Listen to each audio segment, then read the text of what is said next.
ഞാനിപ്പോൾ നിൽക്കുന്നതെന്ന് പറഞ്ഞിട്ടുണ്ടെങ്കിൽ തൃശ്ശൂർ KSRTC സ്റ്റാൻഡിലാണ് കേട്ടോ.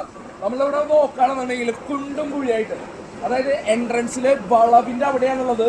ഇത് ആ വളവ് തിരിഞ്ഞു പോകുമ്പോൾ എന്ന് പറഞ്ഞിട്ടുണ്ടെങ്കിൽ ഇതിൻ്റെ ഷോക്കപ്പിനും കാര്യങ്ങൾക്കും, അതായത് KSRTC ബസ്സുകളുടെ ഫിറ്റ്നസ് പ്രോപ്പറായിട്ട് മെയിൻറ്റെയിൻ ചെയ്യാൻ കഴിയുന്ന നിരത്തല്ല KSRTC സ്റ്റാൻഡിലുള്ളത്. ഓക്കെ, അതായത് ഇവിടെ ഒരു ഈ ഡിപ്പാർട്ട്മെന്റ് കൈകാര്യം ചെയ്യുന്ന ഒരു മിനിസ്റ്റർ ഉണ്ട്, ഗണേഷ് കുമാർ. ഇദ്ദേഹം തന്നെയാണ് MVD എന്ന് പറയുന്ന ഒരു ഡിപ്പാർട്ട്മെന്റ് കൈകാര്യം ചെയ്യുന്നത്. ഇവിടെ നോക്കുമ്പോൾ വണ്ടികളുടെ ഫിറ്റ്നസ് പ്രോപ്പറായിട്ട് മെയിൻറ്റെയിൻ ചെയ്യുന്നില്ല. അതേപോലെ തന്നെ പൊല്യൂഷൻ ടെസ്റ്റോ കാര്യങ്ങളോ ഒന്നും പ്രോപ്പർ അല്ലാതെ, അതായത് പെർമിറ്റ് പോലും പ്രോപ്പർ അല്ലാതെ ഓടുന്ന KSRTC വാഹനങ്ങളുണ്ട്. നമ്മൾ ഓൾറെഡി അതിൻ്റെ വീഡിയോസ് ചെയ്യുന്നുണ്ട്.